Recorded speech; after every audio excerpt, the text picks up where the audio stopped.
நீங்கள் பார்த்துக் கொண்டிருப்பது உங்கள் விஜய்.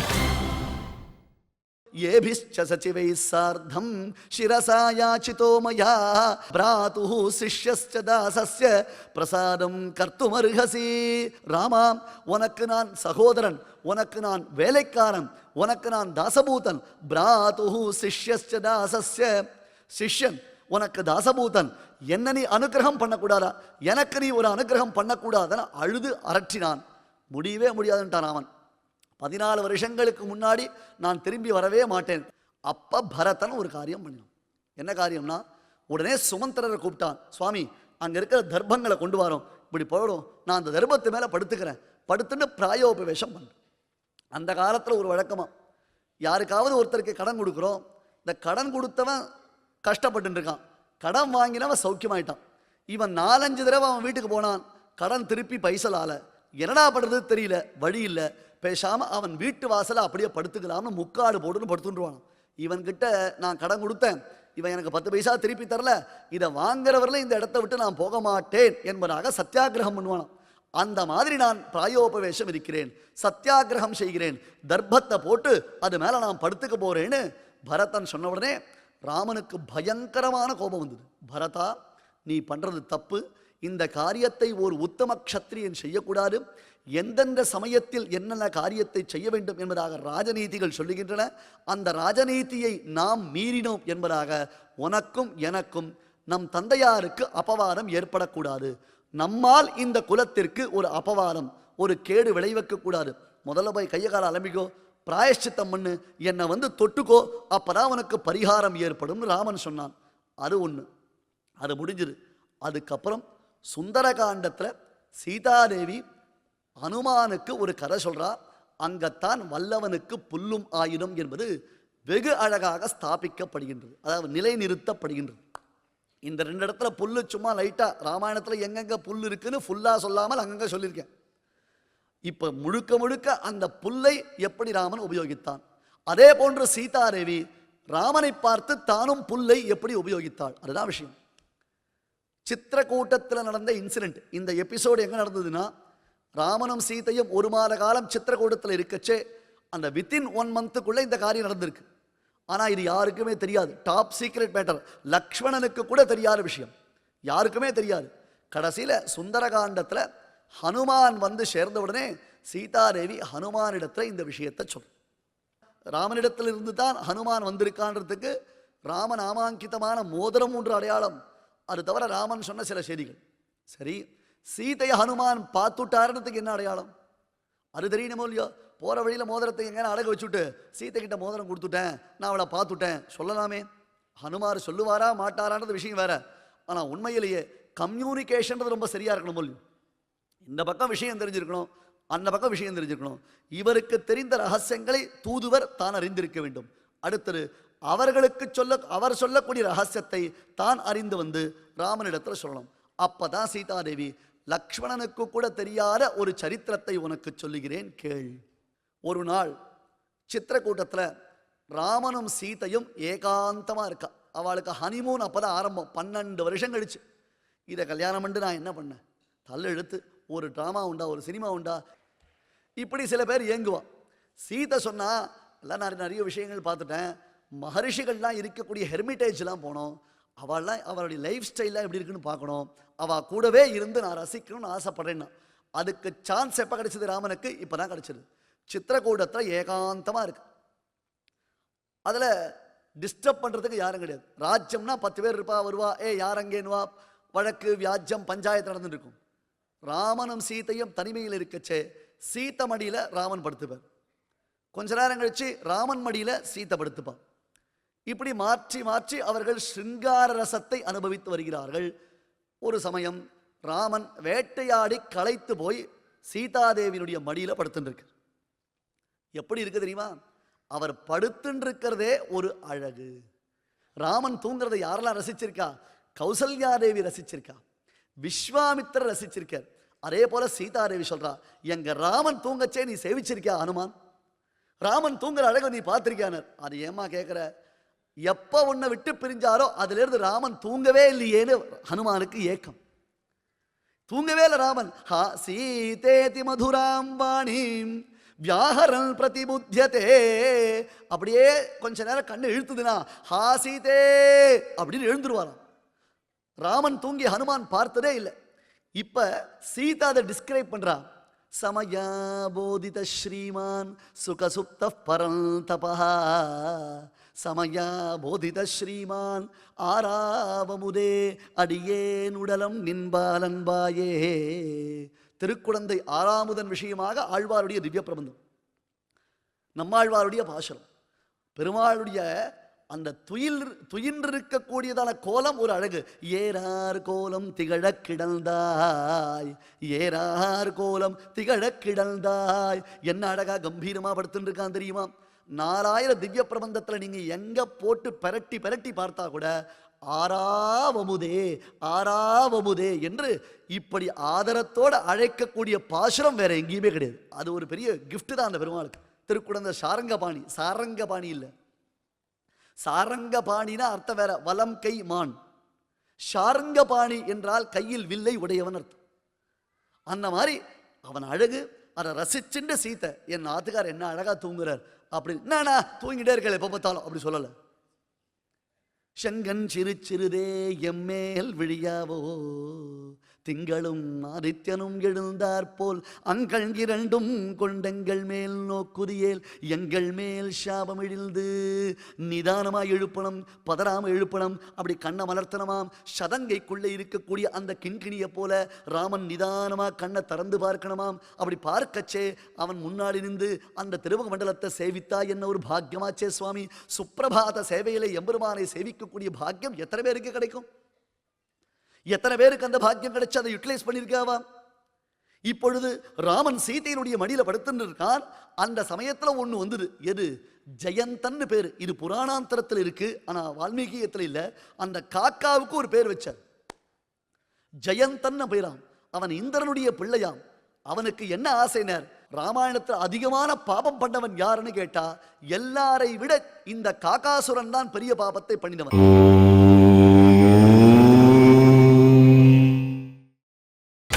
நீங்கள் பார்த்துக் கொண்டிருப்பது உங்கள் விஜய்.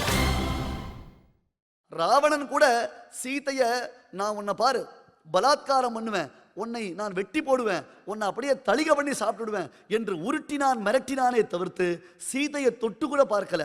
இந்த காக்கா, அதுவும் இந்திரனுடைய பிள்ளை, அது எவ்வளவு நெஞ்செழுத்தம் இருந்தா நேர வந்தது ராமன் மடியில படுத்துட்டு இருக்கார்.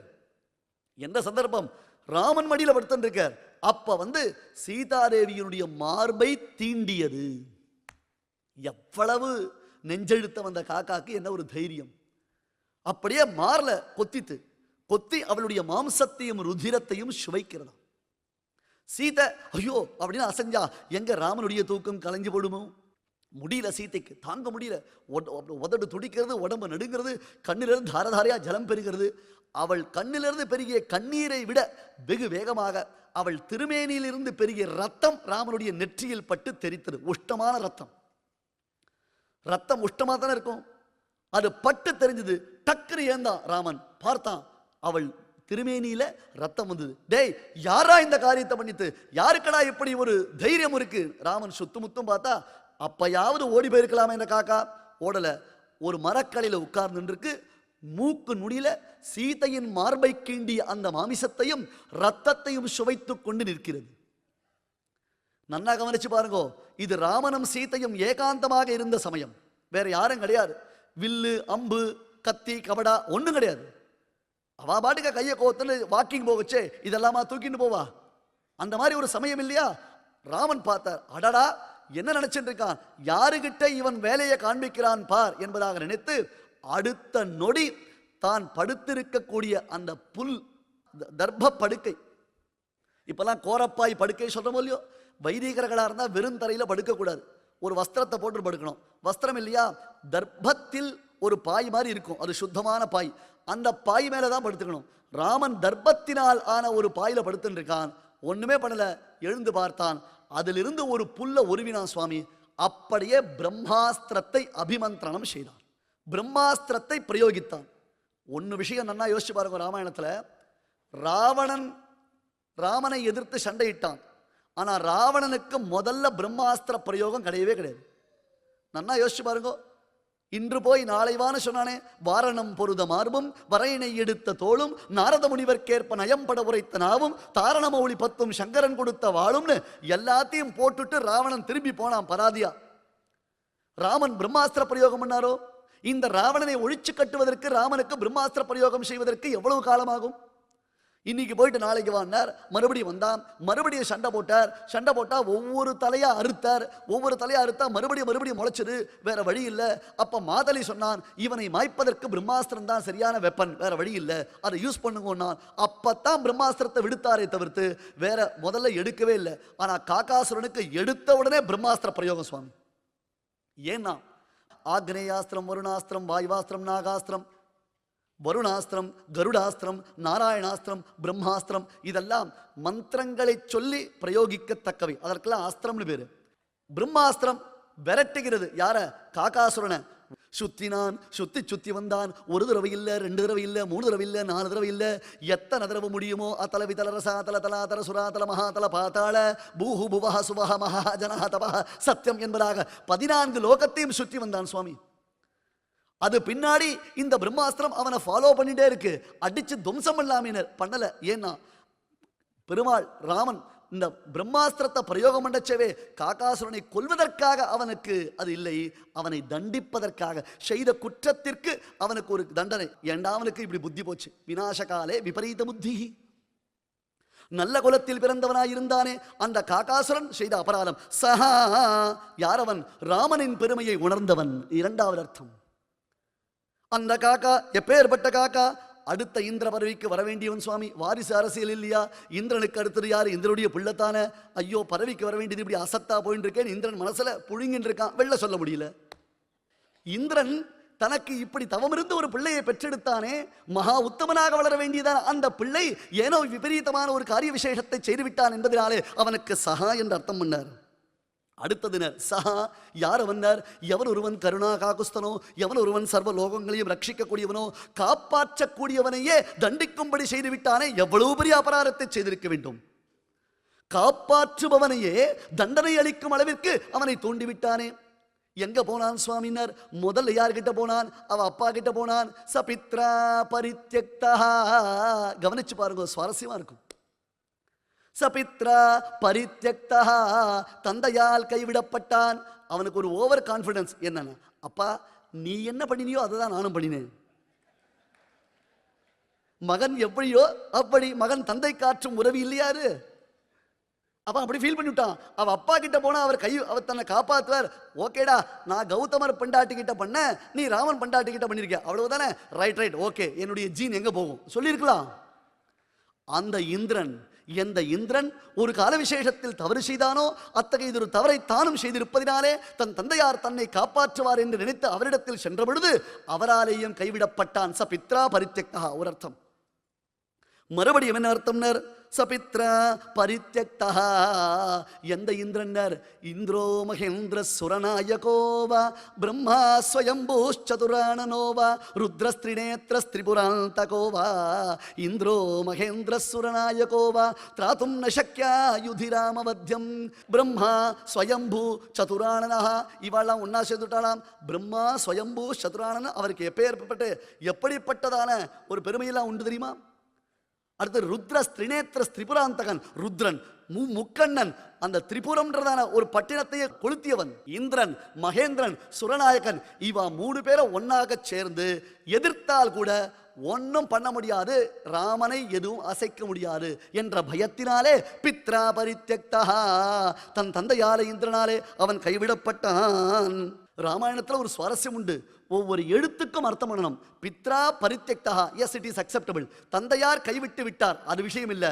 பித்ரா ச பரித்யக்தா, அந்த ச என்றதான அர்த்தத்துக்கு என்ன அர்த்தம்? ச அப்படி அர்த்தமா? இல்ல. பித்ரா பரித்யக்தா, தந்தையார் கைவிட்டார். ஒருவேளை அம்மா காப்பாற்றுவாளோன்னு அவ காலில் போய் விழுந்தான். பித்ரா ச பரித்யக்தா, அவனுடைய தாயாரான அவன் அம்மா காலில் போய் விழுந்தான். அவன் இந்திராணி காலில் போய் விழுந்தான். அவ பார்த்தா ஒரே வார்த்தை சொன்னா, லோகேஸ்வரி, ஜெகஜனனி, சர்வலோகேஸ்வரி, அந்த மகாலட்சுமி தாயாரையே காமப்பித்து கொண்டு பார்த்தாயானால் என்னை எப்படியெல்லாம் பார்ப்பா, உன் கண்ணு முன்னாடியே வரமாட்டேன்னு கதவுக்கு பின்னாடி நின்றுட்டா, கதவை அடைச்சுட்டான். தன் தாயாரையும் கைவிடப்பட்டான். அடுத்தது அர்த்தம் பண்ணார், பித்ராச்ச, எந்த தாயார் எந்த தந்தையினர், இவனு தன் தந்தை மட்டும் இல்லையாம், ராமனுடைய தந்தையான தசரதன் அங்க இருக்கார் சொர்க்கத்துல. ராமன் தந்தை தசரதனுக்கு மோட்சம் கிடையாது. கம்பராமாயணத்தில் அவர் மோட்சத்துக்கு போனார்னு சொல்றார். ஆனால் வால்மீகியத்தில் தெள்ள தெளிவாக சொல்லப்பட்டு விட்டது, அவன் ராமனுடையதான பரதத்துவத்தை ஒழுங்காக புரிந்து கொள்ளவில்லை. என்ன இருந்தாலும் ராமனுடைய தந்தை அவன் சொர்க்கத்திற்குத்தான் சென்றான். ஆகையால் தான் பின்னாடி மறுபடியும் சீதாதேவி அக்னி பிரவேசம் செய்த சமயத்தில் இந்திரனுடன் தசரதன் வந்து நிற்கிறான் என்பது காண்பிக்கப்படுகிறது ராமாயணத்தில். அப்ப யார் கைவிட்டானர்? பித்ராச்ச, கஸ்ய பித்ரா, யாருடைய தந்தையால் கைவிடப்பட்டான்? ராமனுடைய தந்தையான தசரதனாலேயும் கைவிடப்பட்டான்.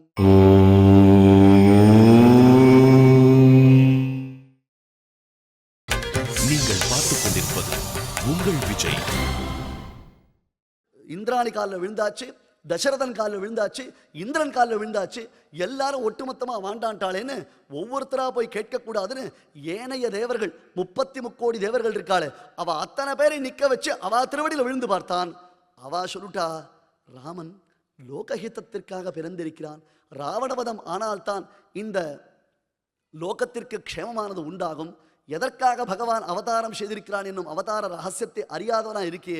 நாங்கள்லாம் அமிர்த பிராசனம், அமிர்தம் சாப்பிட்ருக்கோம். ஆனால் கூட ராமனுடைய அம்புகளின் கூர்மைக்கு எங்கள் உயிரை விட முடியாது, நீ கிளம்பி போயிட்டு வா, வேற யாராவது காப்பாற்றுறவா இருந்தா அவா காலில் விழுன்னு சுரைஹி தன தேவர்களை கைவிட்டாலும். அங்க ஒரு ச போட்டார், சுரைஹி ச. என்ன ச? பட்சிகள் சிலது இருக்கு, கருத்மான் விஷ்ணுவனுடைய வாகனம். அந்த கருடன் காலில் போய் விழுந்து பார்த்தார். கருடன் பார்த்தார், ஏண்டா ஒரே ஜாதி, மனவாடு ஏக ஜாதி, நீ பக்ஷி தானே, யாருக்கிட்ட உன் வேலையை காமிச்ச? ராமன் கிட்ட. அன்னமாய் அன்று அருமறைகள் ஈந்தவன், நம் குலத்தில் ஒரு கால விசேஷத்தில் இவனே ஹம்சபக்ஷியாக பிறந்து தத்துவங்களை உபதேசம் செய்திருக்கிறானே, அட்லீஸ்ட் ஏக ஜாதி ஒரே குரூப்பில் இருக்கும்ன்றதான ஒரு புத்தியாவது வர வேண்டாமா? ஓடி போன்ட்ட சுரைஷ்ச. தேவர்களும் கைவிடுத்தார்கள், பக்ஷிராஜனான கருடனும் கைவிடுத்தான். சரி, மகரிஷிகள்லாம் இருக்காளே, அப்படிப்பட்ட மகரிஷிகள், கருணை உடையவர்கள். எந்த மகரிஷிகள்? எந்த திரிசங்குவை தான் சொர்க்கத்தில் உள்ளே வரவிட்டாமல் இந்திரன் எட்டி உரைத்தானோ அந்த திரிசங்குவை காப்பாற்றுவதற்காக தங்கள் தபோவலிமையினாலே புதியதானதொரு லோகத்தையே சிருஷ்டி செய்த கருணை உடைய அந்த மகரிஷிகள் காலில் சென்று விழுந்தான். ஒருவேளை தான் காப்பாற்றப்படுவோமோ என்று நினைத்து. அவா பார்த்தா, கர்ப்பபூதா ஸ்தபோதனாகான்னு எங்களுடைய ஸ்டேட்மெண்ட் உனக்கு தெரியுமா? ராமன் எப்பொழுதும் கருவில் வைத்து எங்களை காப்பாற்றக்கூடியவன். நகரஸ்தோ வனஸ்தோவா தொன்னோ ராஜா ஜனேஸ்வர. ஆரண்ய காண்டத்துக்கு முதல்ல உள்ள நுழைஞ்ச உடனே என்ன சொன்ன அத்தனை மகரிஷிகளும்? நகரஸ்தோ வனஸ்தோவா தொன்னோ ராஜா ஜனேஸ்வர. ராமா, காட்டில் இருந்தாலும் ராஜ்யத்தில் இருந்தாலும் நீதான் எங்களுக்கு ஒரே நிரந்தர தலைவர். கருவிலே வைத்து காப்பாற்றக்கூடிய குழந்தையை போல நம்மை காப்பாற்றுவதற்காக காக்கும் இயல்பினன் கண்ணபெருமான் என்று பெருமாள் பிறந்திருக்கிறார். அவரிடத்தில் நீ அபராதம் செய்தாயா? போயிட்டு வானா. சபித்ராச்ச பரித்யக்தா சுரைஷ்ச சமஹரிஷிபிஹி த்ரிலோகான் சம்பரிக்ரம்ய. சுத்தி வந்தான். எங்க போனாலும் அந்த பிரம்மாஸ்திரம் விரட்டின்னு வருதான். எல்லாரும் பார்த்தா, வழிவிடு, அந்த பிரம்மாஸ்திரத்துக்கு பூர்ண கும்பம் சமர்ப்பிக்கிறோம், அந்த பிரம்மாஸ்திரத்தை நாங்கள் ஸ்தோத்திரம் பண்றோம், கொண்டாடுறோம், அர்ச்சிக்கிறோம், பூஜை பண்றோம்னு அதை எல்லோரும் கொண்டாட ஆரம்பித்து விட்டார்கள். இவனை யாரும் திரும்பி கூட பார்க்கல. அப்படி அந்த பிரம்மாஸ்திரம் வருது. அவன் சுத்தி வரச்சே எங்க ராமனும் சீதையும் இருக்கிறார்களோ அந்த இடத்துல வரச்சே பிரம்மாஸ்திரம் கொஞ்சம் ஸ்லோ பண்றதான். எங்க இவன் போய் காலில் விடுறானா பார்க்கலாம். அவனா அனாவசியம் அவனை அடிக்க வேணான்னு. இது அசடு. அவனை தாண்டிட்டு போச்சு ராமனை. மறுபடியும் விரட்டுறது. கடைசியில் என்னாச்சு தெரியுமோ இல்லையோ? காகாசுரன் பெருமாள் திருவடியில் விழுந்து அவரை பிரார்த்திக்கணும் என்பதற்காக வரவில்லை. இனி தன்னால் பறக்க இயலாது, தன் இறகுகளில் தனக்கு வலுவு இல்லை என்பதாகத்தான் நினைத்து விழுந்தான். விழுந்த பொழுது தெரியாது, சில பேருக்கு பெரியவாளை எப்படி நமஸ்காரம் பண்ணணும்னு கூட தெரியாது. நமஸ்காரம் பண்ணி வழக்கம் இருந்தால் இவா நமஸ்காரம் பண்ணுறதை பார்த்தா, நான் அசைந்தால் அசையும் அகிலம் இல்லாமல் தண்டால் பஸ்கி மாதிரி எகிரி குதிக்கிறத பார்த்தா, நீ நமஸ்காரமே பண்ண வேண்டாம், நான் பண்ணி விடுறேன்டாப்பா நில்லுன்ற மாதிரி இருக்கு. இப்போ அப்படி உழறதுங்க, புத்துன்னு உழைச்சே பார்த்தா நமக்கு ஒரு மாதிரி இருக்கு. அந்த மாதிரி விழுந்து பணிந்து வினயத்துடன் இருந்தால் தானே பழக்கம் வரும். அந்த அபியாசம் இல்லையே.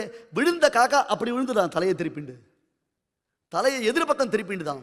சீத்தை பார்த்தா, அட அசடே, ஏண்டா இப்படி பைத்தியமா இருக்க? பெருமாள் இருக்கான், அவன் திருவடி வாரத்தில் விட வேண்டாமான்னு ராமனை டைவர்ட் பண்றான். ஏன்னா அங்கே என்ன பாருங்கோ அப்படின்னாரு. ஒருவேளை இன்னொரு காக்கா வந்துருத்தோ. ராமன் அப்படி திரும்பச்சே பிராட்டி தன் திருவடியினாலே காகாசுரனுடைய தலையை ராமன் திருவடிக்காக திருப்பி விட்டு அடுத்து அங்கே ஒன்றும் இல்லை, இங்கே பாருங்கண்ணா காலில் விழுந்துட்டான், அந்த குழந்தை பாரு பண்ணின தப்புக்கு அவன் பரிகாரம் பண்ணிட்டான், நம்ம காலில் விழுந்துட்டான், அவனை காப்பாற்ற வேண்டாமா என்று அவள் அனுக்கிரகம் செய்ததினால் அன்றோ காக்கை பிழைத்தது. பிஷித ருச்சி விகித துரித பலமதன தனய பலிபுகனு கதி சரபச சயன திரண பரிவதன பயச்சகித சகல முனிவர சுரனுத மகாஸ்திர சாமர்த்தியா. இந்த எபிசோட சுவாமி ஸ்ரீ வேதாந்த தேசிகன் அப்படியே ஒரு சூர் நீங்களே சொல்லிட்டு போயிட்டார். மகாவீர வைபவம், ரகுவீர கத்தியம். கேவலம் மாம்சத்திற்காக ஆசை கொண்டு வந்தவனான ஒரு காக்கையை பிராட்டி தன் கருணையினாலே காப்பாற்றினாள். காகம் பிழைத்திட கண்ணடிவே செய்த காக்குத்தனே. காக்காக்கு வலது கண் குருடா இடது கண் குருடா சொல்ல முடியுமா ஆன்சர்?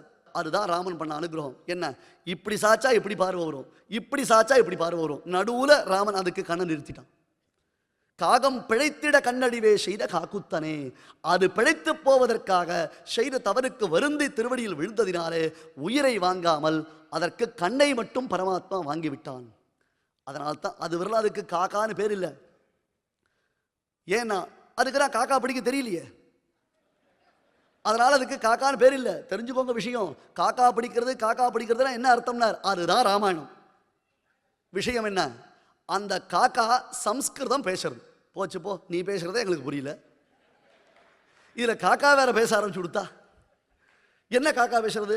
சரணாகத சந்திராணே க்ஷமயா தயயா கா கஹா கா கஹா. அற்புதமான சம்ஸ்கிருதம் சுவாமி. சம்ஸ்கிருதத்தில் ஃபிமினைன் ஜெண்டர் ஹூ, எவள் எவன், எவள் எவன். எவள்னா எவள் யாரு? சீதையை தவிர்த்து வேறு எவள். எவன்னா ராமனை தவிர்த்து வேறு எவன். சரணாகத சந்திராணே க்ஷமயா தயயா கா கஹா.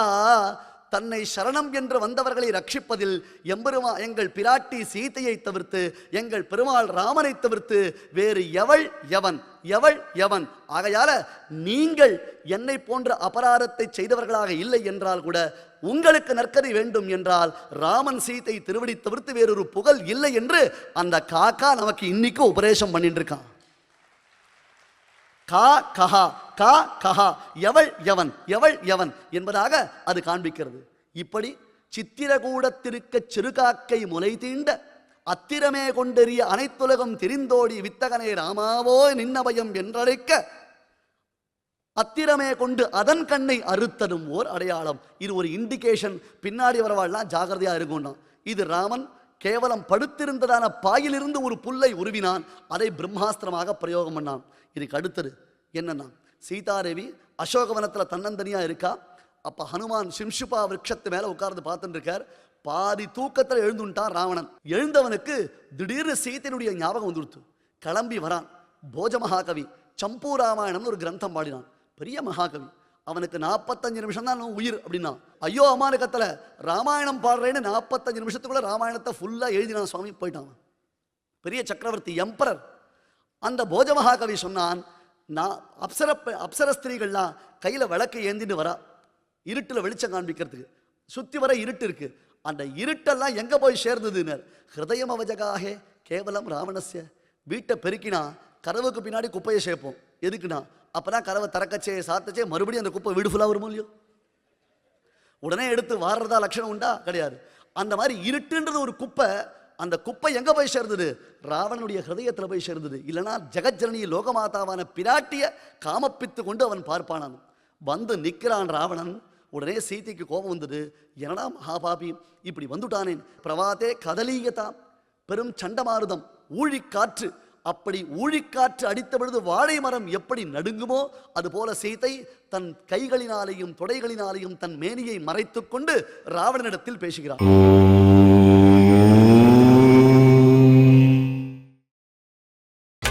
நீங்கள் பார்த்துக் கொண்டிருப்பது உங்கள் விஜய். ஊழிக்காற்று அடித்த பொழுது வாழை மரம் எப்படி நடுங்குமோ அதுபோல சீதை தன் கைகளினாலேயும் தொடைகளினாலேயும் தன் மேனியை மறைத்துக் கொண்டு ராவணனிடத்தில் பேசுகிறான். எப்படி பேசினால் தெரியுமா? திருணமந்தரத கிருத்வா பிரத்யுவாச்ச சுச்சிஸ்மிதா நிவர்த்தய மனோமத்தः ஸ்வஜனே கிரியதாம் மனः. திருணமந்தரத கிருத்வா பிரத்யுவாச்ச சுச்சிஸ்மிதா. தன் ஆத்துக்காரர் எப்படி தர்பத்தை யூஸ் பண்ணினார்ன்றதை பார்த்துண்டாய்வோம். தன் ஆத்துக்காரர் எப்படி தர்பத்தை யூஸ் பண்ணினார்ன்றதை பார்த்துண்டா. பார்த்துட்டு பக்கத்தில் அந்த தர்ப புல் இருந்தது, எடுத்தா நடுவில் போட்டா. அந்த பக்கம் ராவணன், இந்த பக்கம் சீதாதேவி. திருணமந்தரத கிருத்வா நடுவில் போட்டுட்டா. எதற்காக தெரியுமா? என்ன இருந்தாலும் ஒரு ராஜா வந்திருக்கான்னா ராஜாவுக்கு ஆசனம் போடணுமா. முதல்ல உனக்கு ஆசனம் பார். திருணமந்தரத கிருத்வா. ஹே ராவணா, உன்னுடைய ஐஸ்வர்யங்கள்லாம் புல்லுக்கு சமானண்டா. நீ என்ன நினைச்சுட்டு இருக்க? என்கிட்ட உன் வேலையை காமிக்கிறியா? திருணமந்தரத கிருத்வா. திருணமந்தரத கிருத்வா. தூணிலும் இருப்பான் துரும்பிலும் இருப்பான் என்று என்னுடைய ராமன் யாரு கண்டா இதிலிருந்து எழுந்து வந்து உன்னை இப்பயே சம்ஹாரம் பண்ணிதானம் பண்ணுவான். திருணமந்தரத கிருத்வா. அவனை பார்த்து நேரடியாக பேசுவதற்கு அவளுக்கு பிடிக்கவில்லை.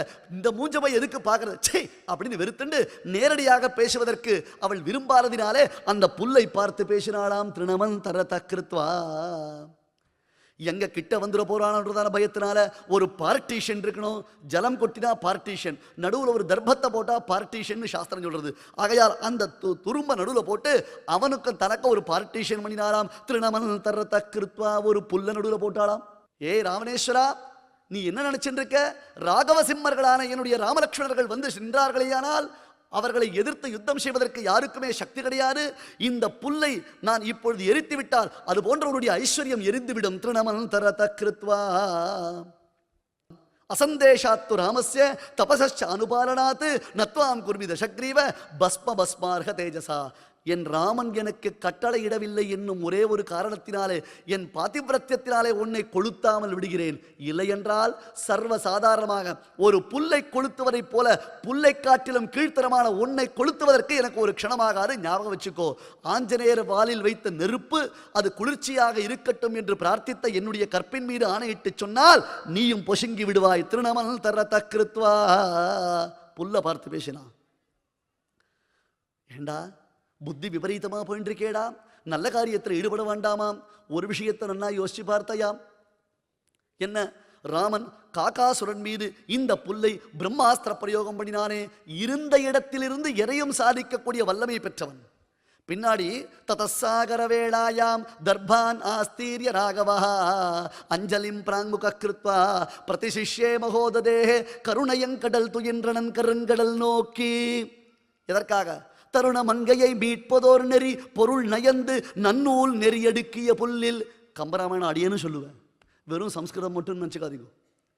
தருண மங்கையை மீட்பதோர் நெறி பொருள் நயந்து நன்னூல் நெறியடுக்கிய புல்லில் கருணையங்கடல் துயின்றனன் கருங்கடல் நோக்கி வருணமந்திரமெண்ணினன் விதிமுறை வணங்கி. எதிரில் இருப்பது கருங்கடல், அதை நோக்கி துயில் கொண்டிருப்பது கருணைக்கடல். எதுல படுத்துண்டா? நன்னூல் நெறியடுக்கிய புல்லில். இந்த புல்லுக்கு மேல ராமன் படுத்துக்க போறான்டா. படுத்துண்டானா அங்கேன்னு ஓடி வருவான். யாரு? சமுத்திரராஜன். ஓ ராமா, என் மீது நீ அணை கட்டிக்கோ. கையில வில்ல வச்சுட்டு ராமன் நிக்கிறத பார்த்து சமுத்திரராஜன் சரணாகதி பண்ணி என் மீது நீ அணை கட்டிக்கோன்னுவான். அப்பதான் தெரியும் என்ன, where there is a will there is a way. Raman கையில் இருந்த வில்லு அவனுக்கு வழி காமிச்சது. திருணமந்தரத கிருத்வா. அப்படி ஒரு புல்லை பார்த்து பேசினாள். நிவர்த்தய மனோமத்தா ஸ்வஜனே கிரியதாம் மனஹா. என் மீது வைத்த மனதை மாற்று, என் மீது வைத்த மனதை மாற்று. எப்படி மனதை மாற்றுவது? புரியலையே. நமஹா மனஹா. சம்ஸ்கிருதத்தில் போட்டுப்பார். மனஹா என்பதை அப்படியே திருப்பினா நமஹான்னு வருண்டா. காமப்பித்து கொண்டு என்னை பார்ப்பதை விடுத்து என்னை பார்த்து நமஹா நமஹா என்று கைகளை குவித்துப்பார். நான் உனக்கு அஜகஜாந்த ஐஸ்வர்யத்தை தருவேன். தேனவினா திருணமபி ந சலதி என்ற உபனிஷத்தில் ஒரு கதை உண்டு. அவனன்றி ஒரு அணுவும் அசையாது, அவனன்றி ஒரு அணுவும் அசையாது என்று. இந்த புல்லை போல இதை உன்னால தூக்க முடியுமா? என் சுயம்பரத்துக்கு நீ வந்த அந்த வில்லை உன்னால தூக்க முடியல. எங்க ராமன் வில்லை கூட புல்லை போல தூக்கும் வல்லமை பெற்றவன். ஆகையால் திருணமந்தரத கிருத்வா. ஜாகிரத, இதுதான் உனக்கு லாஸ்ட் வார்னிங். நாம் இப்படி ராமன் தான் புல்லையே ஆயுதமாக்கி கொண்டு காகாசுரனை ரட்சித்ததை பார்த்த பிராட்டி தானும் யோசித்தால் அந்த புல்லை தனக்கு ஆயுதமாக்கி கொண்டு ராவணனுக்கு தத்துவோபதேசம் பண்ணினான். அந்த தத்துவோபதேசம் புரிஞ்சுதா, ராவணனுக்கு புரிஞ்சுதா, அவன் மனசுல ஏறித்தா, அந்த விஷயம் வேற. அவனுடைய 20 காதுல ஒரு காது கூட நல்ல விஷயத்தை கேட்காது. ஆகையால இவ்வளவு தூரம் அவள் பண்ண உபதேசங்கள் அவனுக்கு புரியல. கடைசியில ராமன் வந்துட்டார். தர்பா நாஸ்தீரி ராகவகான்னு சமுத்திரத்தை தாண்டி ராமன் வந்தார். வல்லவனா ஒருவன் இருந்தானேயானால் எனக்கு இது சரியில்லை, அது சரியில்லை, அப்படி இருக்கக்கூடாது, இப்படி இருக்கக்கூடாது, இதெல்லாம் கிடைச்சிருந்தா நான் பண்ணியிருப்பேன் என்பதான அர்த்தம் சொல்லக்கூடாதுப்பா. எது கிடைத்தாலும் அதன் உதவி கொண்டு காரியத்தை சாதிக்கக்கூடிய வல்லமை பெற்றவளாக இருக்கட்டும். அத்தகைய உயர்ந்த வல்லமையை சீதா மணாளனான ஜானகி ராமன் நமக்கு அனுக்கிரகம் செய்ய வேண்டும் என்பதாகத்தானே உங்கள் எல்லோருக்கும் வல்லமையினால் புல்லும் ஃபுல்லும் ஆயுதமாக இருக்கட்டும். எதுவுமே உங்களுக்கு நல்ல சக்சஸ் கொடுக்கட்டும். அதனால் உங்கள் எல்லாருக்கும் சமஸ்த விதமான க்ஷேமங்களும் உண்டாகட்டும்னு எம்பெருமானை பிரார்த்தித்துக் கொண்டு அடியேன் பூர்த்தி செய்கிறேன்.